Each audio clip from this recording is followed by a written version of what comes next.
Buenas tardes a todos ustedes y gracias por acompañarnos en esta conversación sobre la anemia. ¿Qué es la anemia de la enfermedad renal crónica? Yo me llamo Carlos Aparicio y soy el director de iniciativas de salud del American Kidney Fund. Como pueden saber, la anemia es una complicación habitual de la enfermedad renal crónica, sobre todo en quienes tienen enfermedad crónica terminal. Es importante que las personas que tienen enfermedad renal crónica conozcan los signos y los síntomas de la anemia, la razón por qué la enfermedad renal causa anemia y qué se puede hacer para tratar la anemia. Antes de empezar, quiero recordarles a todos que este evento se transmite simultáneamente como un seminario virtual por Zoom y en Facebook Live. Si lo ven en directo, por favor súmese a nuestra conversación. Indíquenos que llegó en el apartado de comentarios y escriba sus preguntas o comentarios en la opción de preguntas y respuestas de Zoom o en el apartado de comentarios de Facebook. Durante la sección de preguntas y respuestas vamos a hacer todo lo posible para poder contestar la mayor cantidad de sus dudas y preguntas, más porque ustedes son nuestros televidentes. Recuerde también que esta grabación de esta conversación de hoy estará disponible pronto para verla en nuestra página de internet, kidneyfund.org. Ahora me gustaría presentarles a la invitada de hoy. Quiero darle un muy cordial bienvenido a la doctora Leticia Rolón, que nos acompaña hoy para hablar sobre la relación de la anemia y la enfermedad renal crónica. La doctora Leticia Rolón es profesora asociada de la Universidad de California en San Francisco, es nefróloga certificada y atiende a los pacientes para tratar las enfermedades renales y evitar que avancen hasta causar enfermedad renal terminal. La doctora Rolón es egresada de la Facultad de Medicina David Geffen en la Universidad de California en Los Ángeles. Al acabar sus estudios de medicina hizo la residencia en medicina interna y nefrología en la Universidad de California en San Francisco. A la doctora Rolón le apasiona la capacitación médica y trabaja en el desarrollo y la implementación de los planes de estudio de la Universidad de California en San Francisco, cual colabora además con el Departamento de Medicina de la Universidad de California en San Francisco para ayudar a reclutar médicos de procedencias tradicionalmente infrarrepresentadas y generar comunidad entre ellos. Y es la asesora académica de la Sociedad de Estudiantes de Latinx de Medicina y la materia optativa de Español Médico. Hola, doctora Rolón, muchísimas gracias de nuevo por acompañarnos. Muchas gracias, Carlos, y muchas gracias a todo el equipo de la organización y a los televidentes por unirse a la plática de hoy. Para mí es honestamente un gran honor estar comunicándome con la comunidad de donde yo provengo, que es la comunidad hispanohablante. Y hoy vamos a enfocarnos, la plática de hoy va a estar enfocada en la anemia, porque sí es algo muy importante. Pero como un resumen, voy a repasar los objetivos. Antes de entrar en la plática de la anemia, vamos a aprender un poquito más sobre qué es la enfermedad renal crónica y de dónde proviene esta enfermedad, cómo se evalúan los riñones y también entender por qué se desarrolla la anemia en la enfermedad renal crónica.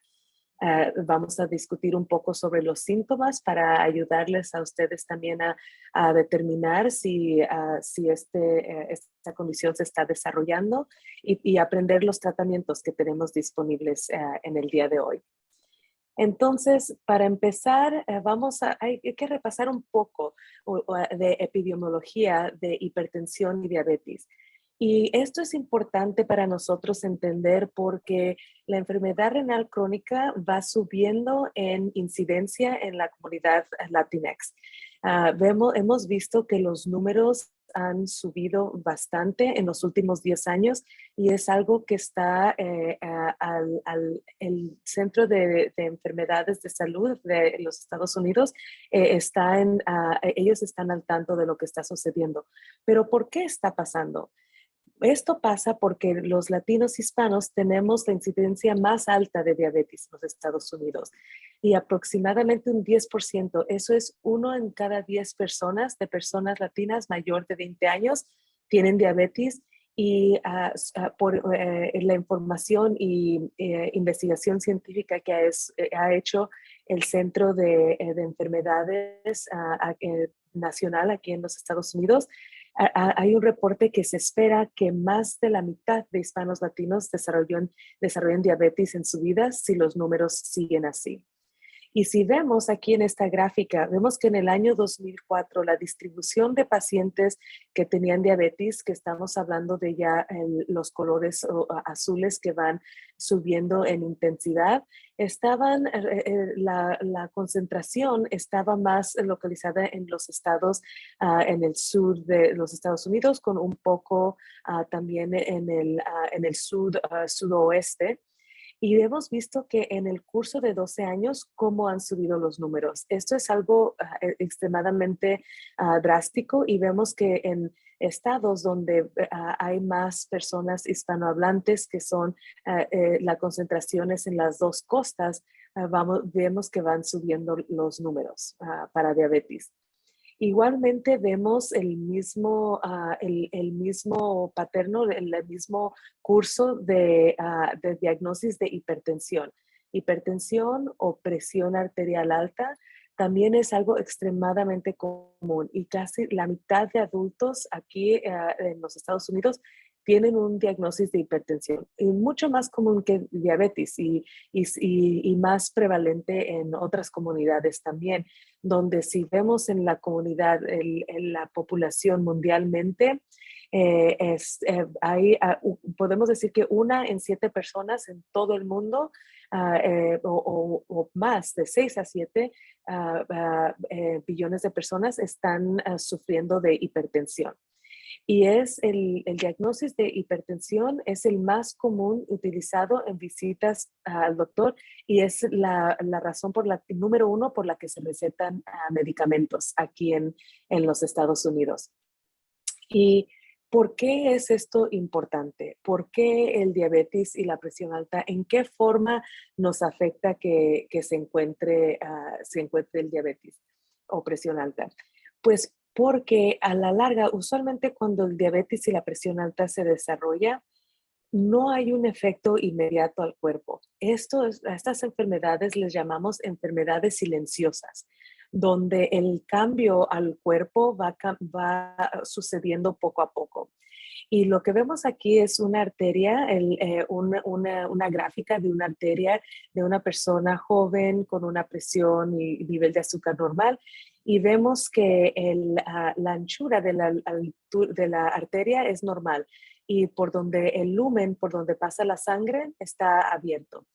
Después, a la larga, después de que el cuerpo tiene presión alta por muchos años, las arterias contienen músculo, igual que nuestros brazos, las piernas, y como cualquier músculo, cuando se forza contra una presión alta, se engruesan. ¿Y qué pasa cuando las arterias se engruesan? Se vuelven menos flexibles y el lumen por donde pasa la circulación de la sangre se hace más pequeño. Entonces deja de haber la circulación a los órganos vitales, que es el cerebro, los riñones, las piernas, igualmente al corazón, la circulación empieza a disminuir. ¿Y qué es lo que pasa cuando la circulación disminuye? Pues el cerebro, notamos que personas empiezan a desarrollar problemas de memoria, tal vez dolores de cabeza, cambios de visión. Y nosotros nos vamos a enfocar un poco en los riñones, que los tengo aquí circulados en el círculo rojo. Los riñones son un órgano extremadamente delicados que reciben mucha circulación por capilarias, que son venas extremadamente y arterias pequeñas y delicadas. Entonces, si la presión está alta, a la larga los riñones se dañan mucho.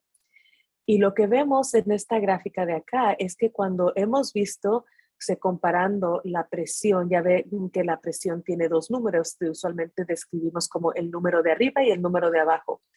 Cuando vemos esta gráfica a la izquierda es los niveles de la presión del número de arriba, la presión sistólica, y a la derecha es la presión diastólica, el número de abajo, que significa la presión dentro del corazón cuando el corazón está relajado.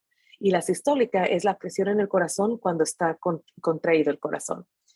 Y lo que vemos es que con solo un cambio de 20 puntos de la presión, cuando sube la presión de 140 a 160, que para muchas personas eso puede parecer no un cambio muy grande, pero eso dobla el riesgo de algún evento adverso cardiovascular o del cerebro. O sea, estamos hablando de un ataque al corazón o un embolio.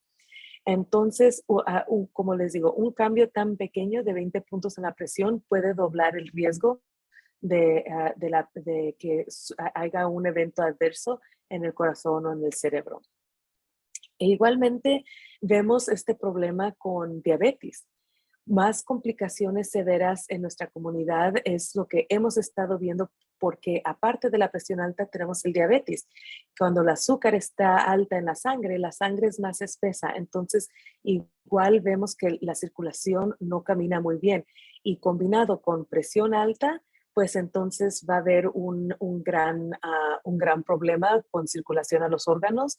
Y lo que vemos aquí es una gráfica también del Centro de Enfermedades Comunicables aquí en los Estados Unidos. Y ellos han notado una conexión entre la enfermedad en los ojos, en la retina de los ojos, con los riñones. Y lo que vemos aquí es que en las comunidades de color, y, en las comunidades infrarrepresentadas en medicina, vemos más incidencias de complicaciones de diabetes. Entonces, ¿qué es lo que podemos hacer nosotros? ¿Qué es lo que deben pedir ustedes cuando vayan a ver a sus doctores? Pues aquí es donde empieza la evaluación clínica. Si tienen un diagnóstico de hipertensión o presión alta, una de las cosas que es extremadamente importante es ver cómo están los órganos. Como describimos antes, la presión alta y el diabetes toman un efecto adverso en los órganos con el tiempo. Entonces, cuando van a ver al doctor, lo que se deben de hacer son análisis de la sangre. Y aquí tenemos una representación de cómo se reportan los análisis a los médicos. Y aquí vemos electrolitos, vemos cómo va la función de los riñones, vemos cómo está la glucosa, cómo están los niveles de ácido en la sangre. Y también hacemos análisis de los glóbulos, cuántos glóbulos blancos hay, cuántos glóbulos rojos hay. Y eso nos ayuda a determinar si ya se está desarrollando anemia también. Y también es importante siempre pedir análisis de la orina, porque cuando los riñones se empiezan a dañar, antes de que hayan cambios en los análisis de la sangre, hay cambios en los análisis de la orina. Y el cambio principal que notamos es que se empieza a detectar proteína en la orina y que eso no es normal. Entonces, por eso es importante hacer los análisis de la sangre, de la orina y también ver cuál es el riesgo de ataque al corazón o embolios con pruebas como del colesterol también. Y una cosa que es importante, muchos de ustedes probablemente han notado que muchas veces cuando van al médico, la presión, cuando se la revisan, la presión les sale alta. Pero siempre es importante pedirle a sus médicos que la vuelvan, repitan los análisis, repitan la presión después de que tengan 5 minutos de estar sentados, reposo y con el brazo al nivel del corazón en una mesa. Entonces, es importante siempre esto porque tampoco no queremos que reaccionar a una presión cuando van llegando a la oficina, tal vez hubo un estrés para llegar y encontrar la clínica y entonces casi siempre la presión está alta. Entonces siempre se debe de revisar la presión en la oficina por lo menos 2 veces y después la segunda vez después de un reposo. ¿Ok? Entonces, ahora vamos a cambiar ya más, enfocarnos un poco más en cuál es la función de los riñones. Los riñones son los órganos críticos en mantener el balance en el cuerpo. ¿De qué es lo que mantienen el balance? Pues honestamente casi en todo. Los riñones mantienen el balance de agua, son los órganos que son responsables por la retención o la expulsión del líquido en la orina. regula la presión. Muchas veces personas piensan que la presión es regulada por el corazón, pero no es así. La presión en realidad es regulada por los riñones, por medio de hormonas que producen los riñones. Y también los riñones mantienen el balance de sal y de los huesos, del calcio y vitamina D. Y por último, lo otro que controla los riñones es el balance de glóbulos rojos, que es lo que nos lleva a hablar de la anemia.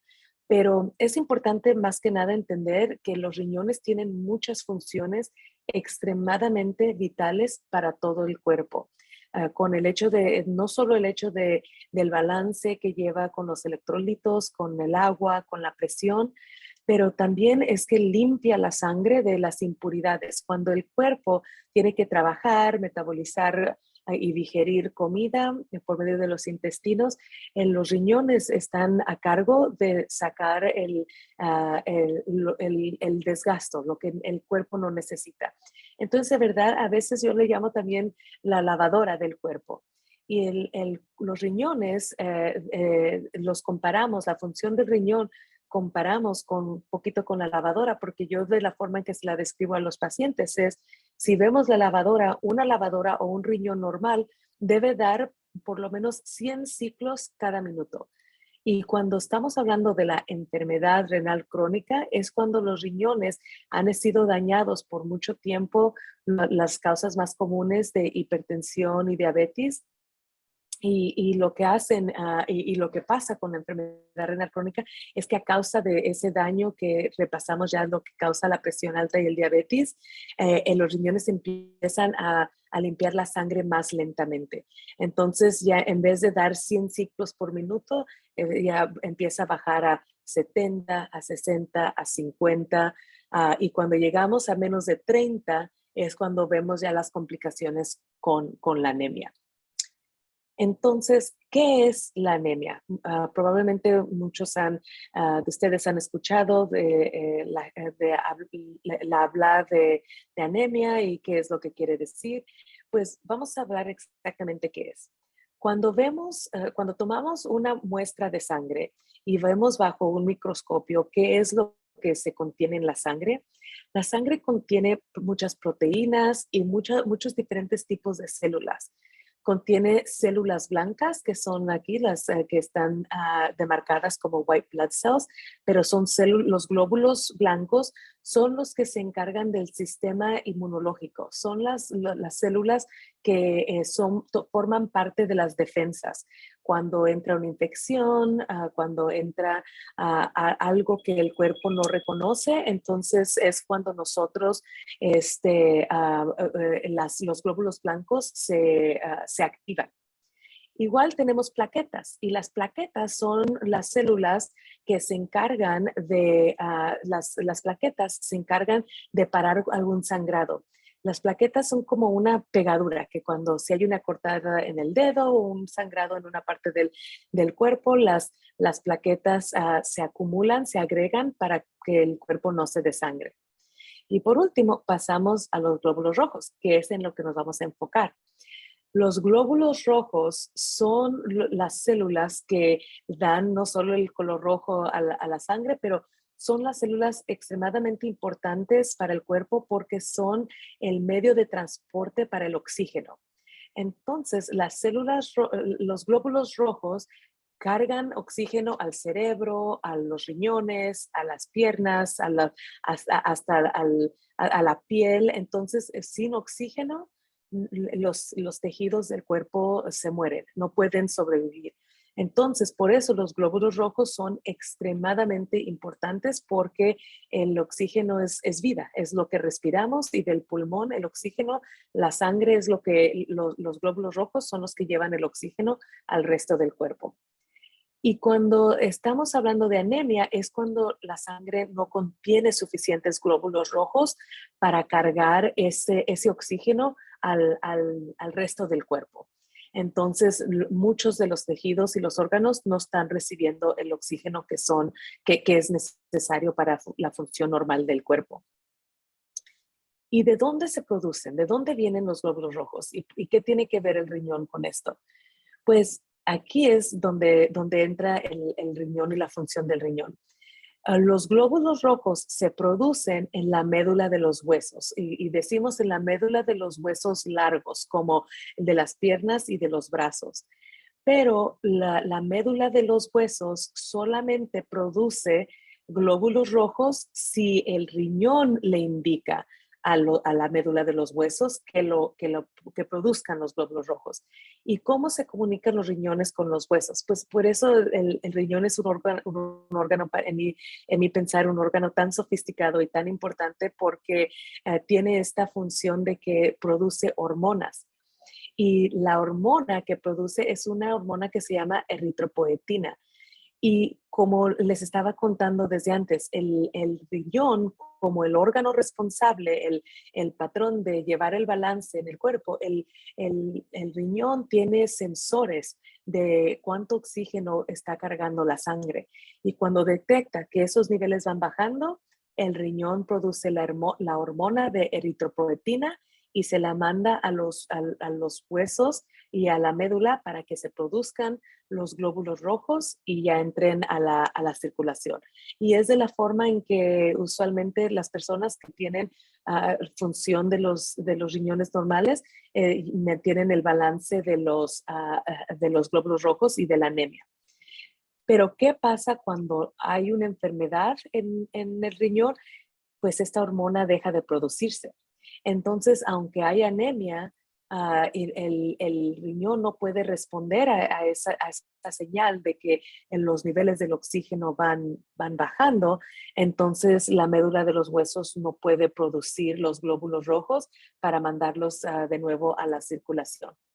Entonces, como pueden adivinar, eso es un gran problema para el cuerpo. ¿Y cuáles son los síntomas? ¿Cuáles son las manifestaciones que entonces vemos nosotros en el cuerpo? Pues los síntomas son bastante generales y afecta a todo el cuerpo, porque como ya hemos discutido, todo el cuerpo necesita oxígeno y cuando no hay suficientes glóbulos rojos, cuando no hay suficientes glóbulos rojos, los tejidos no reciben el oxígeno. Entonces, empezando por la mente y por el cerebro, ¿qué es lo que pasa? Hay fatiga, falta de concentración, pueden haber mareos, dolor de cabeza o una sensación de tener mucho, mucho sueño. Igualmente los músculos están más débiles, las personas sienten que cosas que podían hacer antes ya no las pueden hacer. Los pulmones, como no están, no pueden hacer uso del oxígeno, las personas sienten que no alcanzan a respirar. Entonces es como las personas se sienten como que no alcanzan a recibir suficiente aire. En los intestinos a veces también vienen dolores de estómago, estreñimiento, podemos ver eso también. En los ojos se ve una palidez, en el interior de los ojos, en la parte blanca que tenemos en los ojos y también por dentro de los párpados de los ojos, que usualmente tienen un color rojo o rosado saludable. Las personas con anemia lo tienen el color pálido. Y el corazón honestamente se afecta muchísimo por la anemia y pueden haber dolor de pecho, taquicardias, arritmias, palpitaciones y eso es a causa de que el corazón siente que no le llega suficiente oxígeno, entonces empieza a latir más rápido para tratar de propagar el oxígeno que hay en los glóbulos rojos que quedan para propagarlos más rápido. Entonces, muchas personas reportan dolor de pecho. Igual en la piel, igual como en los ojos, se ve palidez y el vaso puede subir, aumentar en tamaño. Entonces, muchos síntomas y son síntomas que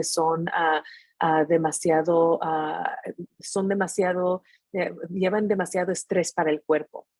Entonces, obviamente para nosotros es importante, como médicos, es importante tratar la anemia en nuestros pacientes porque nosotros no queremos que los pacientes sufran de estas complicaciones de la anemia.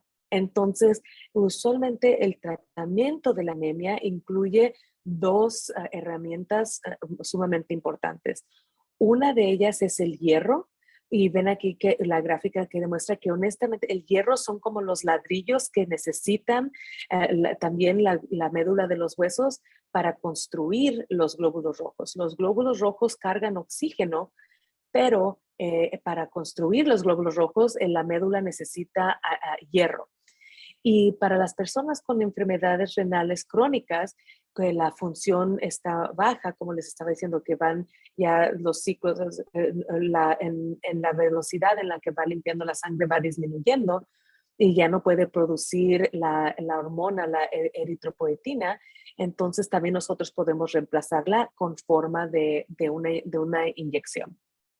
Entonces, ¿cómo es que podemos nosotros reemplazar el hierro? Más adelante vamos a hablar un poquito más de la nutrición y de la salud, pero primero hablando del hierro, lo primero que usamos son pastillas, son un tratamiento que se toma en casa, pastillas orales. Hay varias formulaciones de hierro, también se encuentran gotas, especialmente para pacientes pediatras que no pueden pasar pastillas, se encuentran gotas, cápsulas, tabletas, y esa es una de las formas que podemos reemplazar hierro. Pero también tenemos formulaciones para dar el hierro intravenoso. Eso se tendría que dar en una clínica, pero hay forma de dar el hierro directamente a la sangre. Y después, para reemplazar la hormona que estimula la eritropoetina, tenemos varios medicamentos. Y aquí tengo ejemplos de algunos de los nombres de las medicinas. Como pueden ver, hay varias marcas y diferentes compañías que producen estos medicamentos que esencialmente están reemplazando la hormona que ya el riñón no puede producir. Y lo que ven es que usualmente se necesita dar hierro para apoyar la formación de los glóbulos rojos, pero también se necesita la hormona.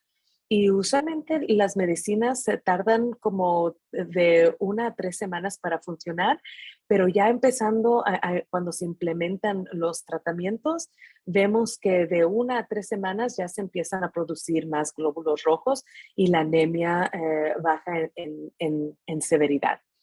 Entonces, estas son las maneras más comunes en las que tratamos la anemia. Ahora, todo tiene su riesgo, cualquier cosa en medicina. Todos los tratamientos cargan sus riesgos, y es importante que ustedes sepan cuáles son esos riesgos para que sepan cómo preguntar sobre efectos secundarios a sus proveedores médicos. Empezando con el hierro, una de las complicaciones que vemos con la administración de hierro es que cuando en la cantidad es muy alta, se empieza a acumular en el hígado. Entonces, aquí en la izquierda vemos un hígado saludable, pero a la derecha vemos que hay personas cuando reciben demasiado hierro, el hierro se empieza a acumular en el riñón, en el hígado, y lo puede empezar a causar que se cicatrice. Y esa es una de las razones por la que tenemos que estar, cuando una persona está en tratamiento en hierro, los niveles del hierro se tienen que estar vigilando para que en cuanto el cuerpo ya tenga suficiente hierro, ya podemos parar de dar, parar de dar más dosis por un tiempo. ¿Y qué tal de las hormonas, los medicamentos que estábamos hablando, que se pueden dar, las hormonas que reemplazan la hormona que ya no ha podido producir el riñón? Pues cuando la dosis de la hormona es demasiado alta, cuando es en exceso, puede causar que se formen coágulos. Y la razón es porque si la dosis no es moderada y los glóbulos rojos suben en cantidad extremadamente rápido, pues la sangre se empieza como a cuajar, se puede hacer se pueden hacer coágulos, y las complicaciones pueden seguir de allí. Entonces es importante siempre empezar con la dosis más baja y ver qué respuesta hay y solo subir la dosis si no hay una respuesta. Entonces, son las cosas que debemos de tener cuidado. Pero, y eso es casi la mayoría de lo que vamos a hablar de la anemia, pero una de las cosas que queremos también enfocarnos es cuáles son otras cosas que pueden hacer ustedes que no es dependiente de los medicamentos. Obviamente la enfermedad renal crónica es algo muy complicado y medicamentos son necesarios, pero sí hay cosas que pueden hacer ustedes en casa que involucra más que nada modificar muchos de nuestros hábitos para que los medicamentos entonces puedan funcionar mejor.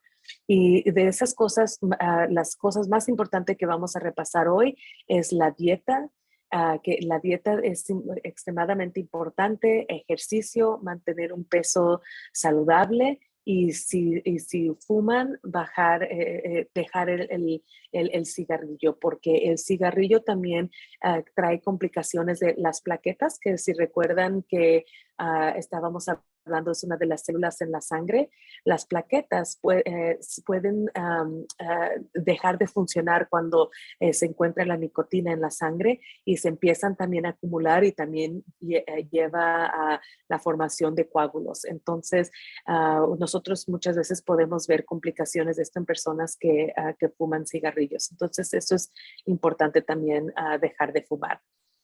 Pero, ¿en qué forma podemos nosotros usar la nutrición para mejorar nuestra salud? Pues primero empezando con el hierro, hay muchas comidas que son altas y muy saludables y altas en hierro, como las espinacas, las pasas, garbanzos, los frijoles, almendras y lentejas. Todo eso todas estas avenas son comidas altas en hierro y es mi creencia que cuando el hierro viene en una forma orgánica de la comida, el cuerpo la sabe utilizar más bien que cuando la damos en forma de pastillas o intravenosa. Entonces, el cuerpo sabe manejar comida que se encuentra en la naturaleza, menos comidas procesadas. Entonces, por eso es importante que aparte de tomar, por ejemplo, como pastillas o tomar una inyección de hierro, tomar nota que en la comida también se puede encontrar mucho hierro natural. Y también es importante disminuir la cantidad de comida que comemos. Si vemos aquí una comparación de la cantidad de comida que comíamos hace 50, 60 años y qué ha pasado ya en las últimas 2 décadas, las porciones han incrementado no al doble, pero a veces al 4 veces o 5 veces la cantidad que comíamos antes. Entonces, esto es algo que no es natural para el cuerpo. El cuerpo necesita la nutrición para poder necesita comida para poder mantener un estado saludable. Pero si la comida no es nutritiva o es en exceso de la cantidad que necesita, empieza a tomar un estrés pesado en el cuerpo. E igual, también evitar comida procesada. Muchas veces vemos vegetales que están congelados o enlatados y eso es diferente que las comidas, que los vegetales frescos. Entonces, en las veces que puedan, tratar de comer, utilizar frutas y verduras frescas más bien que procesadas o enlatadas o congeladas, cosas así, porque otro problema que se encuentra con la nutrición es la cantidad de sodio que nosotros comemos en nuestra dieta. Cuando nosotros nos ponemos a pensar en la evolución y cómo el cuerpo ha cambiado con el tiempo y cuáles son las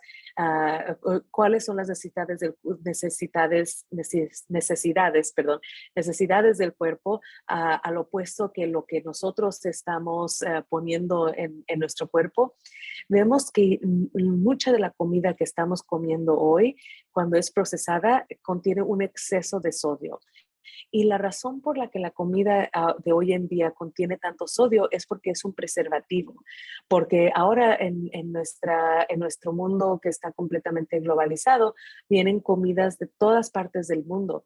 Y para que no se echen a perder fácilmente, compañías y plantas que procesan comidas agregan sodio antes de empaquetar la comida porque la sal es un preservativo, previene que la comida se eche a perder. Entonces, aunque casi toda la comida tiene sodio, hay mucho sodio que es agregado después de la cuenta. Entonces, ¿y por qué nos importa que haya tanto sodio? Pues porque es el mineral que principalmente contribuye a la hipertensión. ¿Y por qué es eso? Porque el riñón es muy efectivo en preservar el sodio y cuando preserva el sodio se preserva agua, porque siempre la agua sigue la sal. Entonces, cuando hay mucha sal, entonces también se empieza a ver los pies se hinchan y la presión sube. Entonces, eso es algo demasiado importante de tomar en cuenta, que tenemos que disminuir el sodio. Y entonces, igual aquí, esta gráfica me muestra como en las comidas comunes cuánto sodio se encuentra. Y muchas veces hay comidas que nosotros no pensamos que tenga sodio. Hay unos que sabemos que contienen sodio, como en pizzas, sabemos que el queso tiene sodio y las carnes, como el pepperoni, tienen sodio, pero ¿qué tal en otras comidas, como el pan? Muchas veces el pan contiene mucha sal, está procesado con sodio para que no se eche a perder. Igual con comida rápida que comemos, que compramos en restaurantes cuando andamos deprisa, vemos cuánto sodio contiene y a veces hasta las ensaladas, porque las ensaladas la base es lechuga, pero después se ponen los aderezos o quesos encima de las ensaladas y todo eso contiene mucha sal.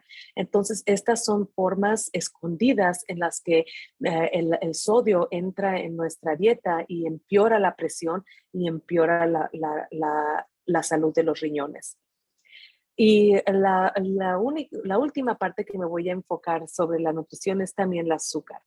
El azúcar también se esconde en muchas comidas, ven como en los yogures, en salsas, en jugos, cuando hay avena que ya viene empaquetada en sobrecitos, muchas veces trae ya mucha sal, frutas que vienen enlatadas o en vasitos, también contienen mucho azúcar y como estábamos hablando, el diabetes es un problema de un exceso de azúcar.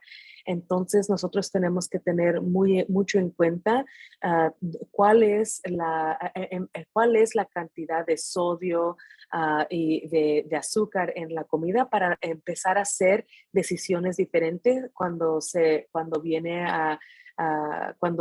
llegamos a escoger qué es lo que vamos a comer. Y vamos a hablar un poquito sobre el ejercicio, porque el ejercicio es algo que tenemos disponible que puede ayudar a bajar la presión y el azúcar naturalmente.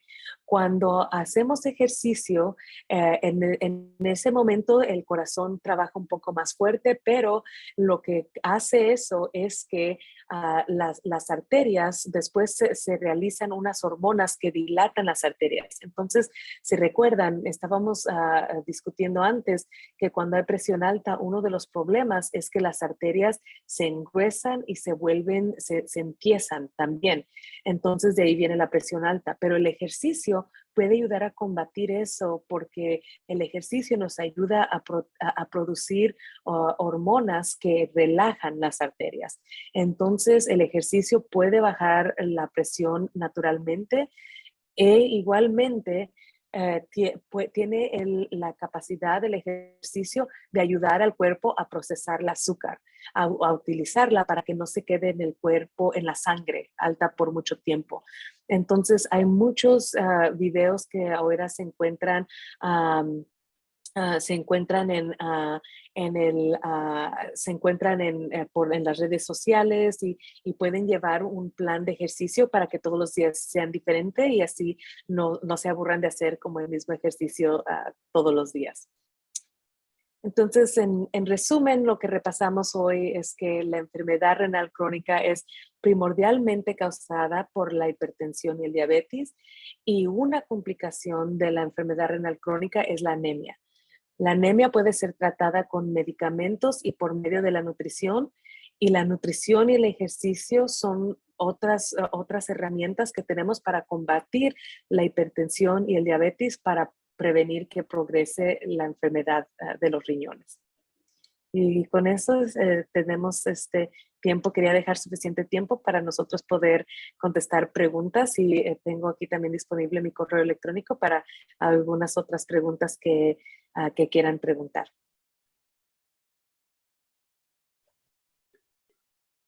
Doctora Rolón, muchísimas gracias por esta excelente presentación. Ahora vamos a entrar a la sección de la presentación donde la doctora Rolón va a responder a sus preguntas. Por favor, escriban sus preguntas o comentarios en el apartado de preguntas y respuestas de Zoom o en el apartado de comentarios de Facebook. Tenemos algunas preguntas que ya han llegado, pero también tenemos unas que nos las han mandado cuando se registraron las personas de este seminario. Doctora Rolón, voy a empezar con una pregunta que nos llega muy frecuentemente.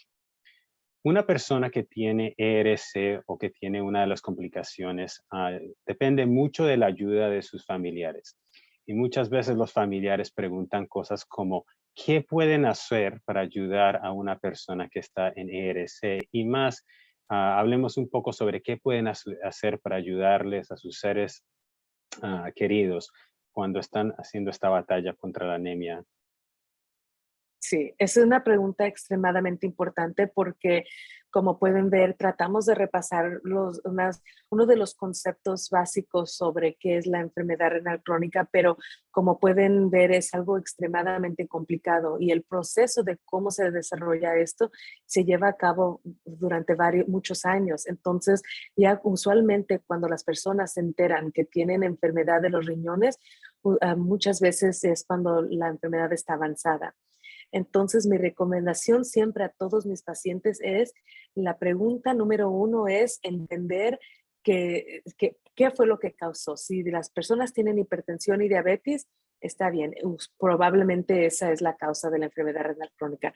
Pero si el paciente no ha tenido estas enfermedades, a veces se tienen que hacer más estudios. Entonces, una de las preguntas más importantes es ¿qué tan seguros estamos de que entendemos la razón de la causa de mi enfermedad renal crónica?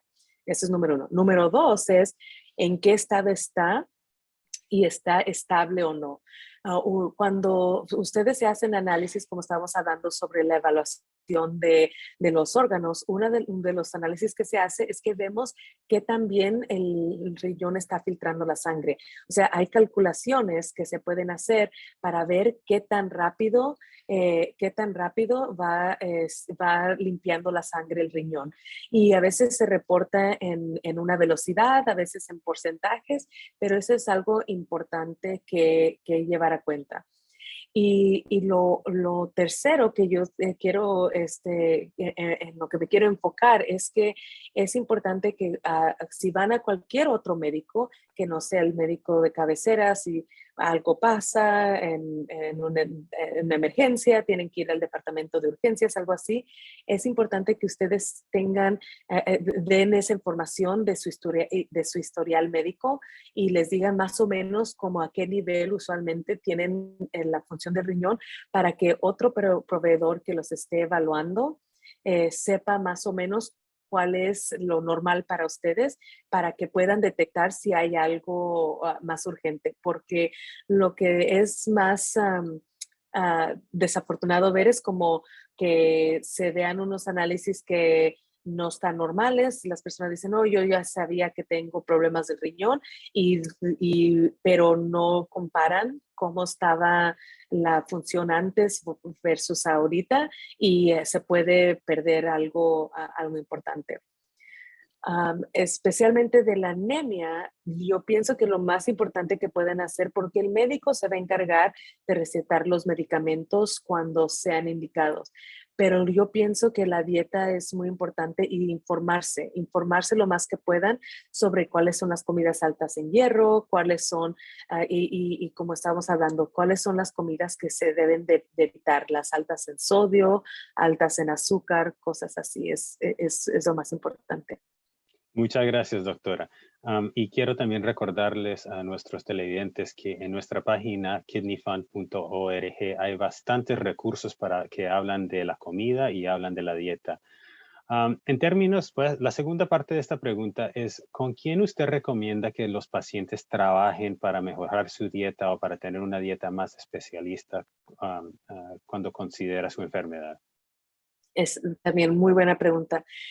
Nuestra práctica es que cuando una persona tiene la enfermedad renal crónica avanzada, cuando ya la función del riñón está al menos de 30%, usualmente y se recomienda hablar con una nutróloga o un nutrólogo en la clínica de nefrología, si está disponible. No siempre están disponibles y si no están disponibles en la clínica de nefrología, con su proveedor de cabecera puede referirlos a un nutrólogo, pero es importante que el nutrólogo sepa cómo está la función del riñón, porque eso los va a guiar a cómo recomendarles de qué límites hay en otras comidas, como usualmente otras cosas que vemos aparte de necesitar de tomar mucho hierro, también necesitamos limitar muchas veces potasio y necesitamos limitar fósforo. Entonces, siempre y cuando los nutrólogos, todos que están certificados, saben cómo manejar las diferentes enfermedades crónicas. Entonces, siempre y cuando tengan información sobre la condición de los riñones, usualmente pueden guiarlos en la dirección correcta. En personas que ya están en diálisis porque tienen ya enfermedad renal terminal y están en diálisis, cada centro de diálisis debe de tener un nutrólogo, una nutróloga que lleva al orden todos los niveles del hierro, de los glóbulos rojos, de la vitamina D, el calcio, el fósforo. En los centros de diálisis las personas deben de recibir un reporte mensualmente a cómo están sus niveles. Entonces, depende un poco de dónde esté la función del riñón, pero usualmente entre más baja la función del riñón, más está el manejamiento de la dieta, más está con los nefrólogos. Doctora Rolón, muchas gracias. Esa respuesta muy detallada que me imagino que va a ser muy útil para mucha gente, no solo hoy, pero en otros días. Si usted acaba de llegar, estamos en una charla, estamos conversando con la doctora Leticia Rolón, una nefróloga, acerca del control de la anemia en las personas con enfermedad renal crónica. Si no lo ha hecho todavía, por favor, escriba sus preguntas o comentarios en la opción de preguntas y respuestas en Zoom o también en el apartado de comentarios de Facebook. Aquí tengo otra pregunta. Que usted ha hablado un poco sobre la nutrición, pero y habló un poco sobre los alimentos, pero ¿puede detallar un poco más los alimentos que pueden comer las personas que tienen anemia para controlar esos síntomas que da la anemia? Sí, sí. Yo me voy a enfocar en porque hay muchos y como estaba mencionando Carlos, que en su página de red tienen un recurso para que tienen más en detalle. Pero usualmente las comidas que son altas en hierro, que no son, que casi muchas de las personas toleran muy bien, son como la avena, la espinaca y los frijoles. Hay otras comidas que son extremadamente altas en hierro, que son como el hígado, como personas que comen hígado, pero ese es un sabor que no es fácil para todas las personas poder tolerar. Entonces, por eso me enfoco más como en las espinacas, los frijoles, la avena. Una recomendación que tengo es que no siempre se tiene que comer en la misma forma. La avena no tiene que ser todos los días en la mañana plana y sola. cada día se puede mezclar con una fruta diferente, se puede agregar una leche de almendra o una leche baja en grasa, se puede agregar un poquito de miel, un poquito de canela, almendras también son altas en hierro, entonces se puede combinar. Entonces, hay muchas formas diferentes en las que se pueden cocinar estas comidas para que se sienta que está comiendo algo diferente cada día, porque ese es uno de los problemas, la rutina, que muchas veces nosotros nos decimos, he estado comiendo lo mismo todos los días y ya me cansé, ahora voy a comer algo diferente. Pero no tiene que ser necesariamente así. Igualmente, las espinacas, hay personas que las hacen, se las toman en forma de un licuado. Hay personas que las cocinan como con pescado o con otras proteínas como pollo, y hay otras personas que se la comen fresca, como en una ensalada. Entonces hay diferentes formas en que se pueden cocinar. Yo les recomiendo buscar videos en las redes sociales sobre recetas saludables, y ahorita hay una multitud de personas y nutrólogas que hemos encontrado también por medio de por la organización de American Kidney Fund, que dan ejemplos de cómo cocinar, como por ejemplo un pie de espinacas en el horno. Entonces, hay muchas diferentes formas de hacerlo.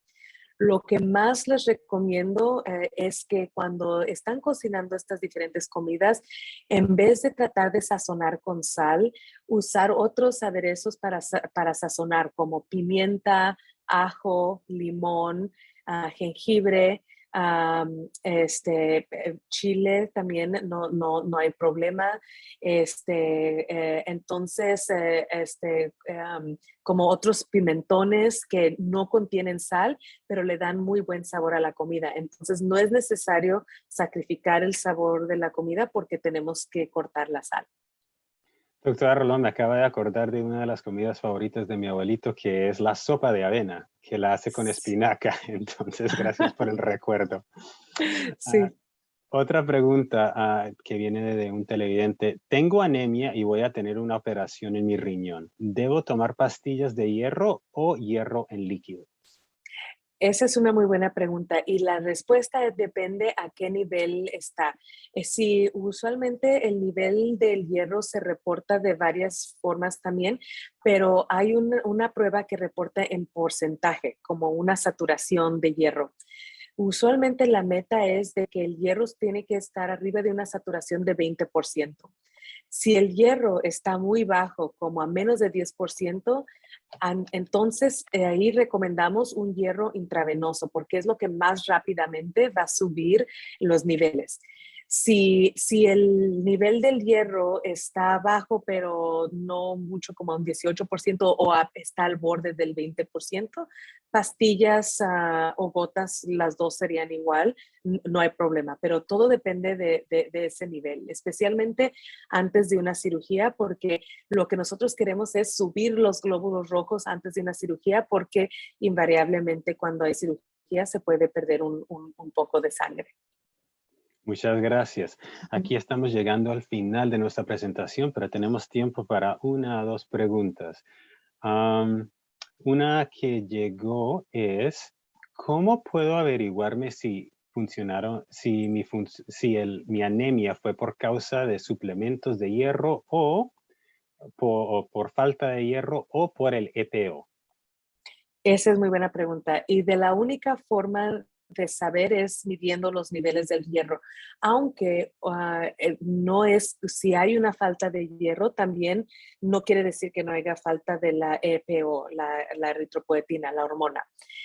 Usualmente no es común, no es rutina de medir los niveles de las hormonas, porque nosotros tenemos ya asumimos que si la función del riñón está a menos de 30%, hay falta de esa hormona. Entonces, no es algo que revisemos de rutina, pero usamos los niveles del hierro, esa saturación del porcentaje, y vemos la función del riñón y de ahí podemos deducir si hace falta más hierro o si hace falta la hormona o las dos cosas.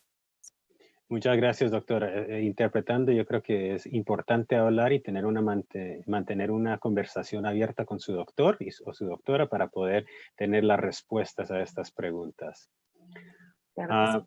Y quiero decirle muchas gracias a usted por su tiempo. Nos brindó muchísima información muy importante. Hay tantas personas que tienen la enfermedad renal crónica y anemia o que cuidan de quienes y seres queridos que tienen estas enfermedades. Creo que mucha gente va a encontrar la información que nos ha dado hoy muy útil y que ojalá que la comparten con sus seres queridos y con otras personas. También deseo darle las gracias a todos los televidentes que nos acompañaron en directo hoy.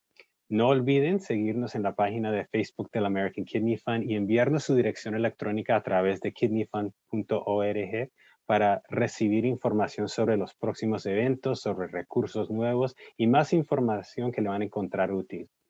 Si nos está acompañando por Zoom, les pedimos que un favor, por favor responda a la encuesta que va a aparecer al finalizar de este seminario. Sus opiniones y sus respuestas nos ayudarán bastante a mejorar este programa y para traerle otros programas virtuales. Doctor Rodón, otra vez muchísimas gracias. No sé si hay algo más que quiere decir antes de que acabemos hoy. No, solamente gracias a la organización por patrocinar este segmento y gracias a los televidentes por interesarse en su salud y aprender más. Muchísimas gracias, doctora. Muchísimas gracias a todos y ojalá que todos tengan un muy bonito día.